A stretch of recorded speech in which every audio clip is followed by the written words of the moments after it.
நம்ம என்ன பார்க்க போகிறோம் அப்படின்னா ப்ளவுஸோட பின்பகுதி எப்படி கட் பண்ணுறதுன்னு பார்க்க போகிறோம். இப்போ அதுக்கு வந்து நான் துணி லைனிங் துணி எடுத்து வச்சுருக்கேன். இந்த பிசுறுக்காக ஒரு கோடு போட்டு வச்சுக்கிடுவோம். அதுக்கப்புறம் பின்பகுதிக்கு நம்ம எவ்வளவு பின்பகுதியில் மடித்து தைக்கிறோமோ அந்த அளவுக்கு உள்ள தேவையான துணியை நம்ம அளந்து விட்டுக்கிறணும். இப்போ நம்ம ப்ளவுஸ் எடுத்துக்கிடுவோம். அப்படின்னா ஒரு ப்ளவுஸை எடுத்து பின்பகுதியில் வந்து இந்த டாட் பிடிச்சிருப்பாங்க இல்லையா, அந்த பகுதியும் ஷோல்டரோட நடுமையத்தையும் பிடிச்சிக்கிட்டு நீங்கள் உயரத்தை இப்படி வைக்கணும். உயரத்தை வைக்கிறீங்க அப்படின்னா இந்த அளவு கரெக்டான அளவு 1/4 இன்ச்சு ஷோல்டர் அடிக்கிறதுக்கு நம்ம விட்டுறணும். இப்போ கஸ்டமர் சொல்லுவாங்க, எனக்கு இடுப்பு உயரத்தை வந்து அதிகப்படுத்துங்க அப்படின்னு சொன்னாங்கன்னா, நீங்கள் இப்போ பிடிச்சிட்டு இந்த அளவை வைக்கிறீங்க இல்லையா, இப்போ கீழ்ப்பகுதியில் 1 இன்ச்சு விட சொன்னாங்கன்னா அந்த மாதிரி விட்டுக்கலாம். இதுதான் வந்து அவங்க சொல்கிற மெத்தட் நம்ம புரிஞ்சுக்கிறது. அளந்து சொல்லிடலாம். அளந்து சொல்கிறத விட ஒருத்தவங்க ப்ளவுஸ் கொடுத்தாங்கன்னா எப்படி கட் பண்ணுறதுக்காக ப்ளவுஸை வச்சு உங்களுக்கு நான் காட்டுறேன்.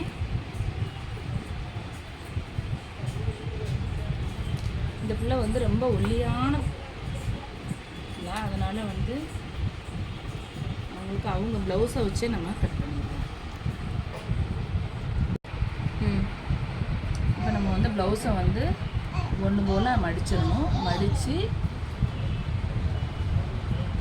இந்த இடுப்பு பகுதி இருக்குல்ல, இடுப்பு பகுதி ஒன்று போல் வர மாதிரியும் இந்த கழுத்து பகுதியும் நம்ம கரெக்டாக மடிச்சிடணும். மடித்து இந்த ஷோல்டரை கனெக்ட் பண்ணிடணும். அப்போனா தான் வந்து கரெக்டாக இருக்கும். இப்போ நம்ம என்ன பண்ணுறோம் அப்படின்னா, ஷோல்டர்லேருந்து ஒரு 1/4 இன்ச்சு இப்படி தள்ளி டாட் போட்டுக்கணும். 1/4 இன்ச்சு தள்ளி, அப்போனா தான் அது தைக்கிறதுக்கு. அதேமாதிரி இந்த ஷோல்டர்லேருந்து இந்த சைடு 1/4 இன்ச்சு. அதேமாதிரி இடுப்பு பகுதியில் ஆம்கோல் சைடு வந்து இந்த உயரம், அதேமாதிரி இந்த அகலத்தையும் நம்ம வந்து அங்கே டாட் பண்ணிக்குவோம். அது கழிஞ்சு ஒரு 1.5 இன்ச்சு எக்ஸ்ட்ரா நம்ம வந்து ப்ளவுஸை வச்சு அடையாளப்படுத்திட்டோம். அடையாளப்படுத்துனதை வச்சு நம்ம அப்படியே தைக்க முடியாது. எப்போவுமே வந்து அடையாளப்படுத்தினாலுமே நம்ம டேப் யூஸ் பண்ணணும். டேப்பு மெயினாக யூஸ் பண்ணுறது எங்கே அப்படின்னா, இந்த ஆம்கோலில் கண்டிப்பாக நம்ம டேப்பு வந்து பின்பகுதிக்கு யூஸ் பண்ணால் மட்டும்தான் முன்பகுதி ஈஸியாக நம்ம வந்து கட் பண்ண முடியும். அதனால் டேப் எடுத்துகிட்டு நீங்கள் என்ன பண்ணணும் அப்படின்னா, சட்டையை வந்து நார்மலாக கரெக்டாக வச்சுக்கணும். இந்த இப்படி இழுத்து அப்படியெல்லாம் வைக்கக்கூடாது. ஒன்று போல் இந்த நூல் வந்து அகலப்படுத்தாமல் கரெக்டாக வச்சுக்கணும். வச்சுட்டு நீங்கள் ஆம்கோல் டு ஆம்கோல் இந்த அளவை இப்படி எடுத்துக்கணும்.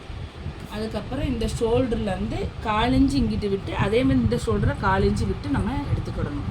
இப்போ இந்த அளவு நான் எடுத்துருக்கேன். இங்கே 16 வந்திருக்கு, இங்கே 11 வந்திருக்கு.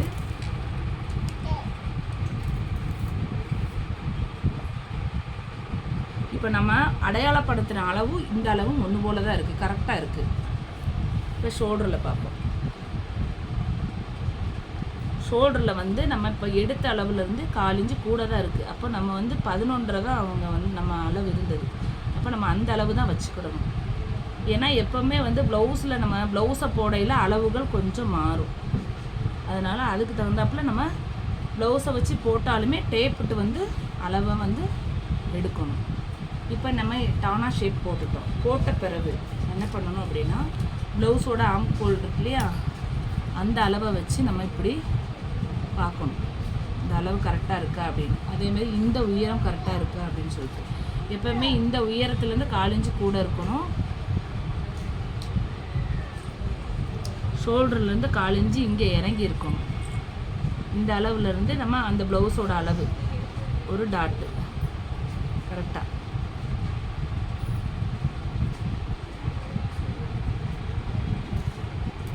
நம்ம ப்ளவுஸை கட் பண்ணி எடுக்கலாம். இந்த பிசுரை வந்து நம்ம கட் பண்ணி விட்டுட்டு, எப்போவுமே வந்து நம்ம வந்து இந்த அளவு இருக்கு இல்லையா, இதில் வந்து இப்படி போடுறீங்களா, இது வந்து எக்ஸ்ட்ரா தையலுக்கான துணி. இது நம்ம எப்படி போடலாம் அப்படின்னா, இந்த மாதிரி கிராஸில் வச்சுக்கணும். ஏன்னா கிராஸில் வச்சுக்கிட்டிங்கன்னா மட்டும்தான்